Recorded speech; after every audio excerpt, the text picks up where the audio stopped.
304 billion barrels. That's more oil than Saudi Arabia, more than Canada, more than any country on Earth. And it sits 1,200 miles from Miami, in a country Washington calls a threat to democracy. Venezuela holds the world's largest proven oil reserves, while Americans pay $4 per gallon. China controls Venezuelan refineries. Russia advises Venezuelan military. Iran ships weapons to Caracas. The Pentagon positions warships offshore. Diplomats talk about humanitarian intervention, but follow the pipelines, follow the money, follow the oil. This isn't about democracy. This is about who controls the largest energy prize on the planet.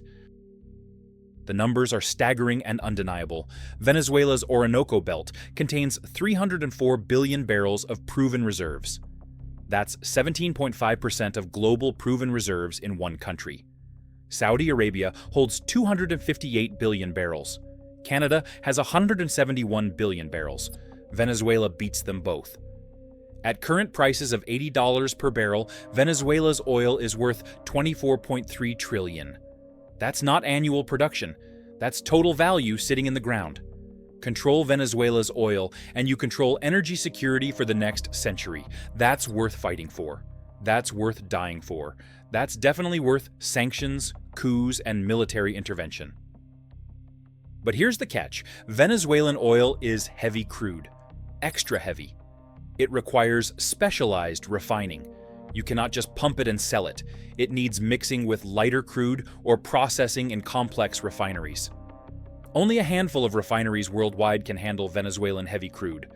3 are in the United States. Specifically the Gulf Coast. American refineries invested billions in equipment designed specifically for Venezuelan oil. When sanctions cut off Venezuelan imports, those refineries lost their optimal feedstock. They're running at reduced capacity. They're processing inferior alternatives. They're losing money. The oil industry wants Venezuelan crude flowing again. They just want it flowing under different management.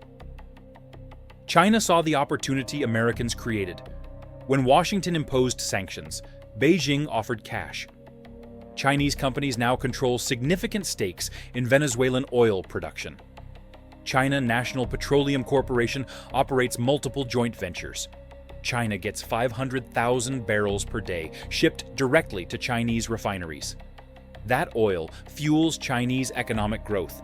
It reduces Chinese dependence on Middle Eastern supplies, vulnerable to American naval interdiction. It gives China strategic energy security. Every barrel Venezuela ships to China is a barrel not shipped to America. Every dollar Venezuela owes China is leverage over future policy. China transformed American sanctions into strategic advantage. What's your take on the real motive? Type A if you think it's about oil.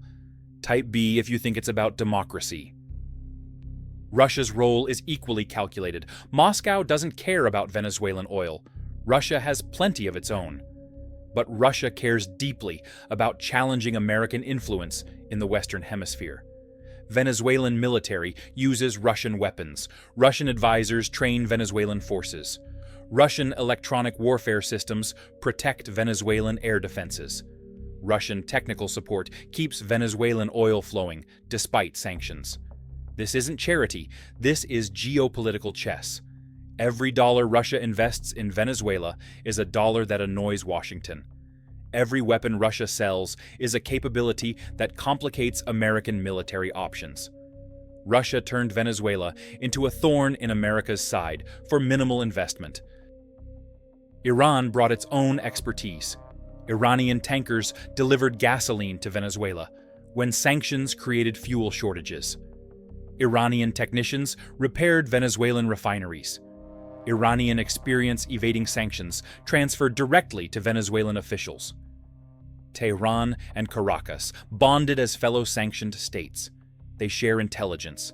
They coordinate diplomatic positions. They help each other survive American pressure. Iran gained an ally in the Western Hemisphere. Venezuela gained survival skills. Both benefit from frustrating American objectives. The military positioning tells the real story. 7 American warships deployed near Venezuelan waters in December.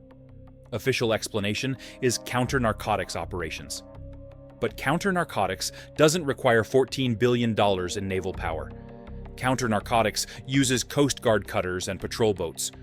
Aircraft carriers and guided missile destroyers fight wars. They don't chase drug smugglers. The naval deployment is about power projection. It's about demonstrating capability to blockade Venezuelan ports. It's about preparing options for when diplomacy fails and someone decides the oil is worth taking. U.S. Southern Command increased flights over Venezuela by 340% in 6 months. Reconnaissance aircraft, electronic warfare planes. They're mapping air defenses. They're monitoring military movements. They're building target packages. This is intelligence preparation of the battlefield. You don't collect this information unless you plan to use it. Someone in the Pentagon is maintaining updated plans for Venezuelan operations. Those plans include oil infrastructure protection. Can't let those refineries and pipelines get damaged during liberation. That oil is too valuable to destroy. If you're enjoying this deep dive into modern warfare, take a moment to hit that subscribe button. The economic warfare reveals priorities. American sanctions target Venezuelan oil exports specifically. They freeze Venezuelan assets in American banks. They prohibit American companies from operating in Venezuela. But notice what the sanctions don't do. They don't target Venezuelan food imports. They don't prohibit humanitarian aid. They don't restrict medical supplies. The sanctions surgically target Venezuela's ability to profit from oil. That's not accident. That's strategy. Make the oil industry dysfunctional under current government. Create economic pressure for regime change. When new government takes power, lift sanctions, and American companies rush back in to help restore production. The oil flows again, but this time to American refineries under American-friendly management. The pattern has historical precedent. Iran, 1953. CIA overthrew Mossadegh after he nationalized oil. American and British companies got their concessions back. Guatemala, 1954. United Fruit Company's interests threatened. CIA organized coup. Commercial interests protected. Chile, 1973. Allende nationalized copper mines. CIA supported Pinochet coup. Mines returned to private ownership, with American companies regaining access. Iraq, 2003. Saddam controlled oil. America invaded. American companies got contracts for oil field development. The pattern is consistent. When American commercial interests align with geopolitical objectives and target country has valuable resources, military options get seriously considered. Venezuela fits this pattern perfectly. Massive oil reserves. Government hostile to American interests. Russian and Chinese influence growing. Regional instability narrative available as justification. Humanitarian crisis provides moral cover. Diaspora community in Florida provides domestic political support. All the elements align. The only question is timing and specific triggering event that makes intervention politically acceptable. The domestic American angle matters too. Florida has 2 million Venezuelan Americans and Venezuelan residents. They vote, they donate to political campaigns, they lobby Congress. Many fled Maduro's government. They want regime change. They support strong action against Caracas. Politicians in Florida and nationwide court their support. This creates domestic political pressure for confrontational policy. When Venezuelan American community calls for intervention, and coincidentally that intervention secures oil supplies, political leaders can serve both constituencies simultaneously. Democracy advocacy plus energy security equals win-win for American policymakers. The infrastructure targeting in any military operation would be revealing. If America attacks Venezuela, watch what gets bombed and what doesn't. Military bases? Definitely. Command centers? Absolutely. Air defenses? Of course. But oil infrastructure? That gets protected, not destroyed. Special forces secure oil facilities. Engineers deploy to maintain production. Security forces guarantee worker safety. The oil must keep flowing. That's the whole point. You don't destroy the prize you came to capture. Don't miss what comes next. Make sure you're subscribed so you never miss an analysis like this. Compare this to other interventions. Libya, 2011. NATO bombed everything except oil infrastructure. After Gaddafi fell, oil production resumed quickly. Foreign companies got new contracts. Syria presents opposite example. US didn't invade partially because Syria has minimal oil. Not worth the cost. Iraq had oil. We invaded. Venezuela has more oil than Iraq. The correlation between oil wealth and American military intervention is statistically significant. Countries with oil face intervention more frequently than countries without. Venezuela has the most oil. They face the most intervention pressure. Global energy markets provide context. America consumes 20 million barrels daily. We produce 13 million barrels domestically. The 7 million barrel gap gets imported. Currently, those imports come from Canada, Mexico, Saudi Arabia, and others. But those supplies face their own risks. Canadian production growth is limited. Mexican production is declining. Saudi Arabia demands political accommodation that America finds costly. Venezuelan oil could fill the gap. 2 million barrels per day from Venezuela to American refineries would dramatically improve energy security. It would reduce dependence on Middle Eastern suppliers. It would lower prices for American consumers. Any president who achieves that gets economic win and political benefit. China's vulnerability creates opportunity. Chinese economy depends on imported oil. Most comes via ships through Strait of Malacca. US Navy could blockade that strait in hours. Chinese planners know this. They built overland pipelines through Russia and Central Asia. They secured Venezuelan supplies. But Venezuelan oil still ships via tanker across the Pacific. American submarines could interdict those shipments easily. Securing Venezuelan oil and denying it to China simultaneously achieves two strategic objectives. America gains energy security. China loses it. That's an attractive option for policymakers viewing China as long-term competitor. Climate change politics complicate the picture. Progressive politicians advocate reducing fossil fuel dependence. They oppose new oil development, but they also support humanitarian intervention for democratic movements. Venezuela presents this contradiction. Supporting Venezuelan democracy requires empowering oil production to fund social programs. But empowering oil production conflicts with climate agenda. The solution is selective application of principles. Support Venezuelan democracy. Enable oil production. Export that oil to America. Use the revenue for green transition. The logic is tortured, but politically useful. What would you have done if you controlled US policy toward Venezuela? Comment your answer below. The military capability exists. 7 warships position offshore. Submarines lurk in approaches. Aircraft maintain surveillance. Special forces train for contingencies. The infrastructure for military intervention is already positioned. Executing operation requires only political decision. That decision depends on finding acceptable justification. Humanitarian crisis provides one option. Security threat provides another. But the underlying calculation is whether the oil prize justifies the intervention cost. Cost-benefit analysis favors intervention from certain perspectives. Military cost would be relatively low. Venezuela's military is degraded. Air defenses are outdated. Naval power is minimal. American forces could achieve objectives quickly with minimal casualties. The difficult part is post-conflict stabilization. But if the objective is securing oil production rather than nation-building, stabilization requirements decrease.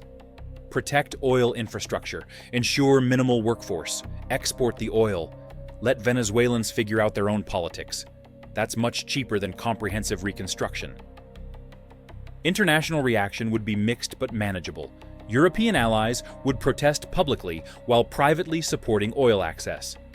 Latin American countries would denounce intervention but accept fait accompli. Russia and China would complain loudly but take no military action. They're not going to war over Venezuela. The risk of serious international consequences is low. The benefit of securing 304 billion barrels of oil is enormous. The calculation favors action if political will exists. This kind of detailed tactical breakdown takes hours to research. Subscribe to help us keep making them. Domestic opposition would be significant initially, but fade quickly if operation succeeds. Americans oppose foreign wars until they win quickly. First Gulf War faced opposition that evaporated after 100-hour ground war. Iraq invasion had majority support based on WMD claims. Afghanistan intervention had overwhelming support post 9/11. The pattern is that successful, quick operations with low casualties generate public approval regardless of initial skepticism. If Venezuelan operation achieves objectives in weeks rather than years, opposition disappears, especially if gasoline prices drop afterward. Americans love cheap gas more than they love foreign policy principles. The legal justification would cite humanitarian intervention. International community has responsibility to protect populations from mass atrocities. Venezuelan humanitarian crisis arguably meets this threshold. Millions fled the country. Food shortages are severe. Medical care has collapsed. If framed as humanitarian mission to enable aid delivery and democratic restoration, international law arguments exist. They're debatable, but not frivolous. America has invaded countries on thinner legal basis. Alternative approaches exist, but they're slower and less certain. Continue sanctions hoping for internal collapse. Support opposition groups hoping for popular uprising. Wait for Maduro's natural death or political defeat. All possible. All less reliable than military intervention. If the strategic objective is securing Venezuelan oil within specific time frame, military option is the most certain path. Certainty matters when stakes are this high. The timing question depends on multiple factors. American domestic politics matter. Election years see risk-averse foreign policy. Post-election years allow bolder action. Global oil prices matter. If prices spike above $100 per barrel, intervention becomes more attractive. Regional stability matters. If multiple crises emerge simultaneously, Venezuela moves down priority list. But the underlying calculation remains. At some point, some administration will decide Venezuelan oil is worth taking. The only question is when and under what justification. Your engagement directly shapes what we cover next. Drop a comment and subscribe. Chinese reaction would be the wild card. China has invested heavily in Venezuelan oil. They expect return on that investment. American military intervention destroys their investment and sets precedent for Western interference with Chinese commercial interests globally. Beijing cannot ignore this. But what can they actually do? Military response is unrealistic. Venezuela is American sphere of influence. China cannot project power there. Economic retaliation is possible. Dumping treasury securities, restricting rare earth exports, cyber attacks. But those escalations hurt China too. Most likely response is accepting the loss while using it as propaganda, justifying Chinese military buildup. This precedent drives Chinese determination to never be caught in similar vulnerability again. Russian response would be louder, but equally limited. Moscow would denounce American imperialism. They would provide diplomatic support to whatever government emerges. They might sell weapons to resistance movements. But Russia isn't going to war over Venezuela either. Their interest is annoyance value, not strategic commitment.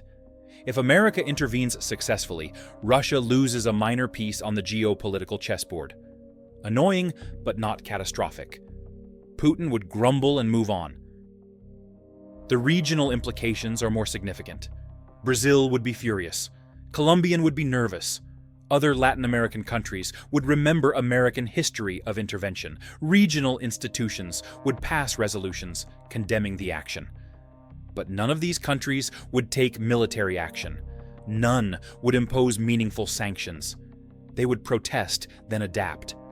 Eventually, they would seek relationship with whatever government America installs. Pragmatism trumps principles when American power is this overwhelming.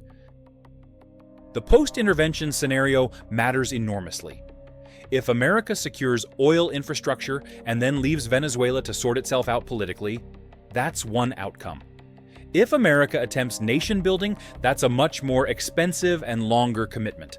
The smart play is narrow objective: secure the oil, protect the infrastructure, enable production, export to American refineries, let Venezuelans manage their own governance with minimal American interference beyond ensuring oil keeps flowing.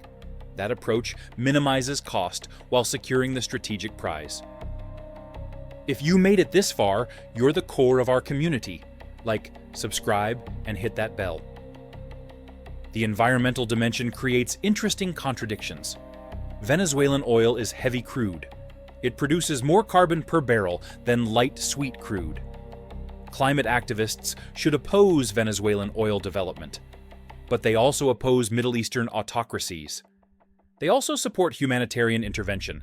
They also want to reduce Chinese influence. These objectives conflict. The resolution likely involves securing Venezuelan oil while promising to use revenues for green transition. The promise is empty, but politically necessary. The corporate interests are clear. American oil companies want access to Venezuelan reserves. American refineries want Venezuelan crude. American service companies want contracts for infrastructure repair. American banks want to finance Venezuelan reconstruction. The business case is overwhelming. Venezuela represents multi-trillion-dollar commercial opportunity. These companies donate to political campaigns. They employ lobbyists. They fund think tanks. They shape policy debates. Their interests align perfectly with geopolitical objectives. That alignment makes intervention more likely, not less. The strategic logic is simple. America needs energy security. China threatens American hegemony. Venezuela has massive oil reserves currently flowing to China. Military intervention could flip this equation. Venezuelan oil flows to America. Chinese energy security weakens. American refineries profit. Gasoline prices drop. Political leaders take credit. The risks are manageable. The benefits are enormous. From cold, strategic calculation perspective, intervention makes sense. But here's the uncomfortable truth. This isn't about democracy. This isn't about humanitarian crisis. This isn't about security threats. Those are justifications, not motivations. The motivation is 304 billion barrels of oil worth $24.3 trillion, sitting in a country America could conquer in a weekend. Everything else is narrative construction to make the operation politically acceptable. The oil industry knows this. Pentagon planners know this. Intelligence analysts know this. Policymakers know this. The only people who don't know this are the American public, who get fed sanitized versions of geopolitical strategy. History will judge whether Venezuelan intervention happens and whether it succeeds, but the calculation is already done. The capability exists, the motivation exists, the justification exists. The only missing element is political decision. That decision depends on who's in power and what other crises compete for attention. But the option sits on the shelf, ready for use. Venezuelan oil is too valuable to leave under hostile control forever. At some point, some administration will decide the prize is worth taking. When that day comes, remember that this was never about democracy. This was always about oil, the world's largest oil reserves. And who controls them for the next century?